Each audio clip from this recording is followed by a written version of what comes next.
Okay, so everything's going great. Ha ha ha, we're having a good time. Pete got the facial, and we're playing drinking games with the backpackers at the hostel. Ha ha ha, good time.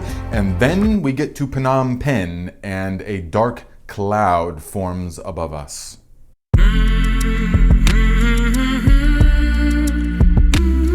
So, if you guys are enjoying the story up to this point, I need you to hit the thumbs up and to leave a comment. Whatever comes to mind, just leave some comments. We want to grow this channel. So, let us recap.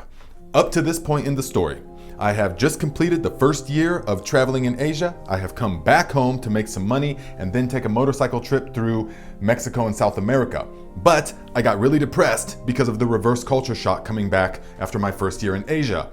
Then, when my island lover emailed me and said, let's do it again on the island, I said, okay, motorcycle trip can go on hold. Let's go back to Southeast Asia. And this time I took my stepdad, Pete, with me, and we are going to do a whirlwind tour of Southeast Asia in about a month. And so, up to this point in the story, we have landed back in Bangkok, and now we are ready for the tour.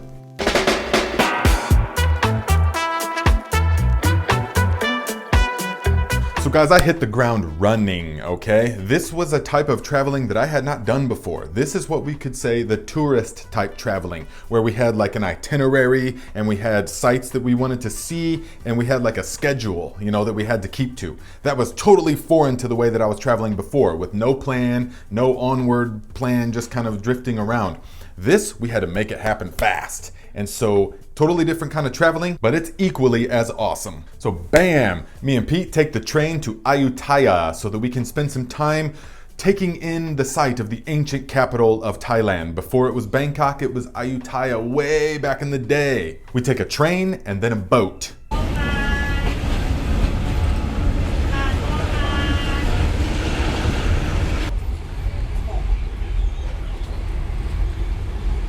Hold on. What was that again? Song Pad Thai. Excuse me, please. Can I have 2 Pad Thai? Or boom boom. Or boom boom.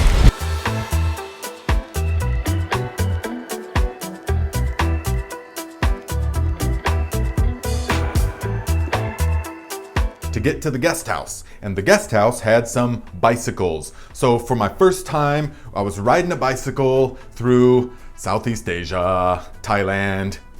Hey, look at me. Okay, I'm gonna get back behind you now. Right here. Cruising in Thailand. I love that you got video of all this stuff, man. It's something I really wish I had more of. The bicycle just felt so free, and as you will see as the years go by, this implanted a bit of a seed in me for bicycle traveling, thinking, wow, this is very free feeling. And you can smile. Oh.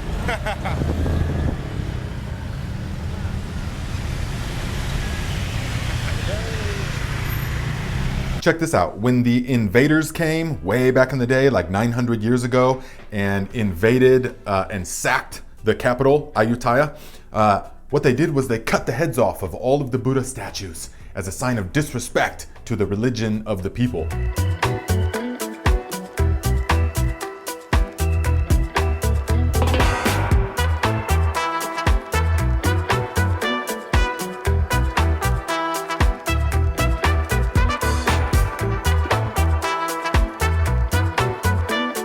So we're walking around some of these ancient sites. You're just allowed to walk around and observe these 1,000-year-old buildings and monuments, when all of a sudden we walk around the corner and we see this tree holding this.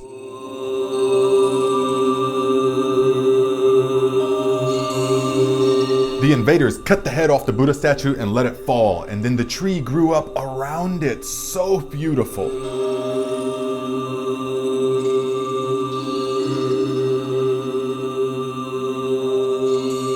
So after just a few days of exploring Bangkok and Ayutthaya, then we have to take a bus to Siem Reap in Cambodia. The bus ride is 16 hours long, and the whole time they are blaring this music, and the air conditioner is as cold as a refrigerator cart.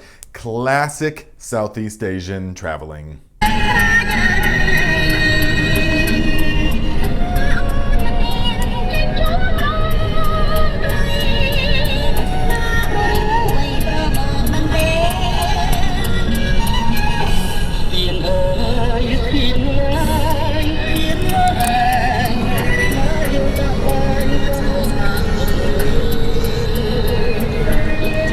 Then 7 or 8 hours into the trip, you gotta get out and switch buses because you gotta walk across the border of Cambodia. And so when we walk across, we see all of these kind of strange things walking right across the border.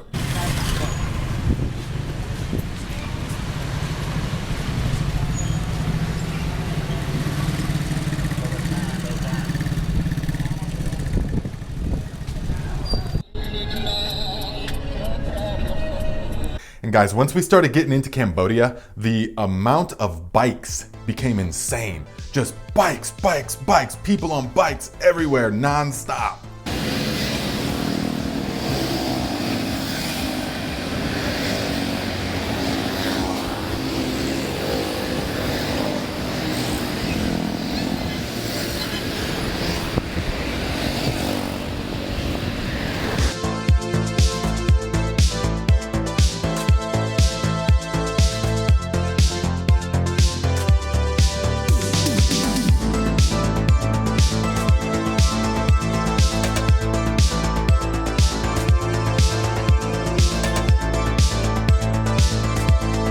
So we arrive in Siem Reap and we begin our 3-day tour of the Angkor Wat facilities.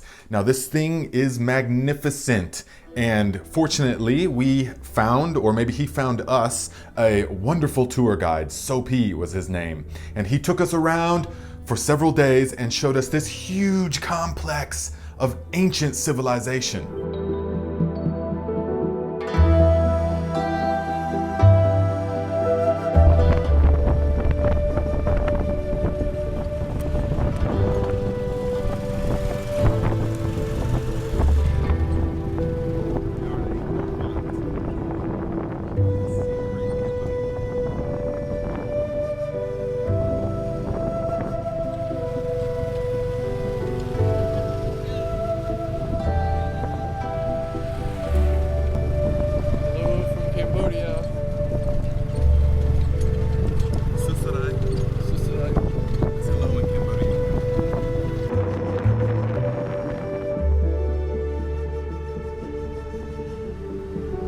This temple complex was magnificent, guys. It was built around the 1100s, and it uses more limestone than all of the Egyptian pyramids combined.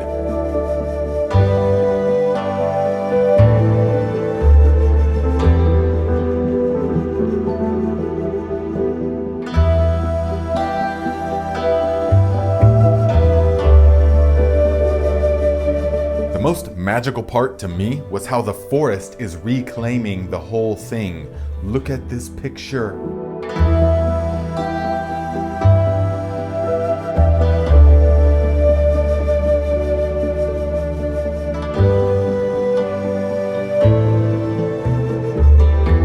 Look at this sign. I'm laughing because this sign and me had the same idea. So guys, at some point during the tour of the place, we stopped at the Cambodian Landmine Museum, and it blew my mind to understand that there are still thousands of unexploded landmines and bombs that were dropped during the Vietnam War. Still to this day, people are out farming in the fields and set off a landmine. Boom! Blows their legs off, because landmines are not designed to kill people. They're designed to maim people, because that cost the army, the enemy, more to care for a wounded soldier. And so outside the temple complexes at Angkor Wat, you'll see guys that are victims of the landmines, got their arms blown off, legs blown off, and yet they're still making money by playing music.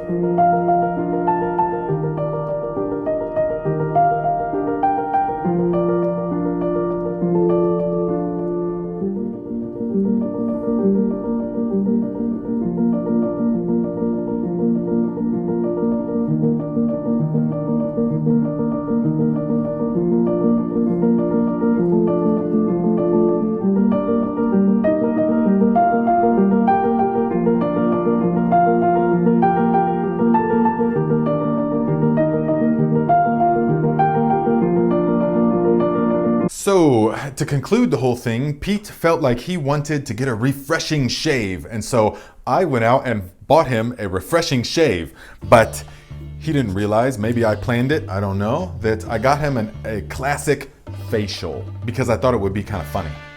So Pete's getting his first facial. Taking a video, man. It's looking pretty good. Just got rid of his wannabe little Viking beard, his puppy beard. Just got rid of that. Yeah, I just gave up. It doesn't matter. It just doesn't even matter anymore. Okay.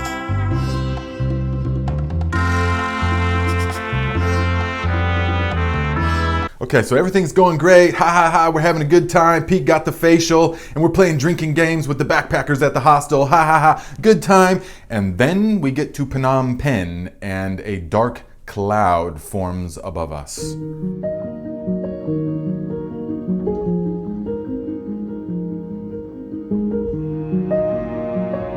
So guys, I was totally caught off guard by this. Both me and Pete were totally caught off guard.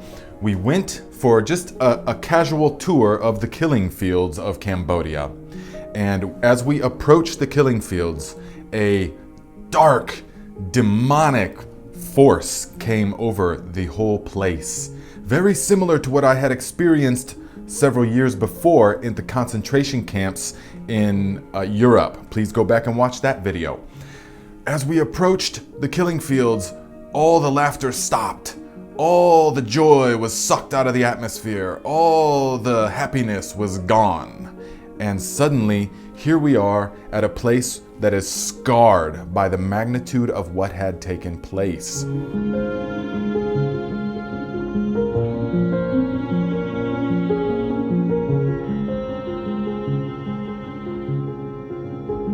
There's no way I could even begin to describe to you the complexity of what took place there during the Cambodian genocide. So I've put a link in the description to the Wikipedia accounts of Tol Slang, the prison, and also the killing fields that we were at. So please go to that and read, and just read what had happened. But at the time, I didn't know any of that. So we went into the killing fields, which is now like a monument, and I was taken off guard. The gravity of the place. So Tol Slang, briefly, Tol Slang was an elementary school that was converted into a prison for political prisoners. And 20,000 people were held prisoner there. Of that, only 12 managed to escape with their lives.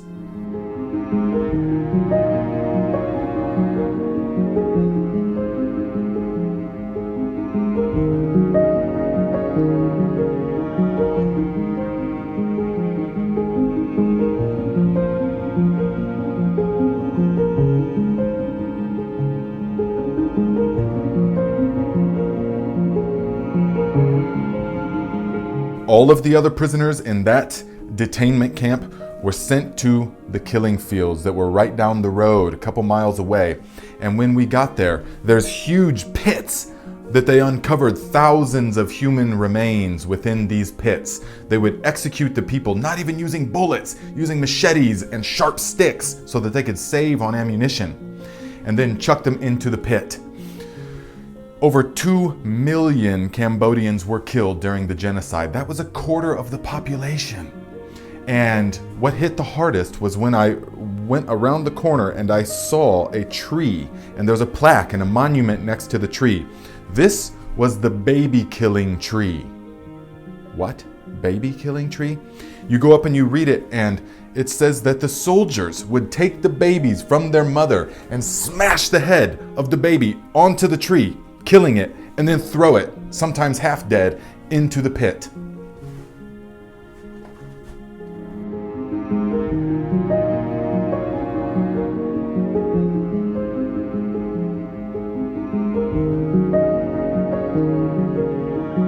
And it was on this day that I was ashamed to be a member of the human species. How can this happen? How can humanity do this to one another? And even though it happened 40 years ago, you can feel it. It scarred the earth.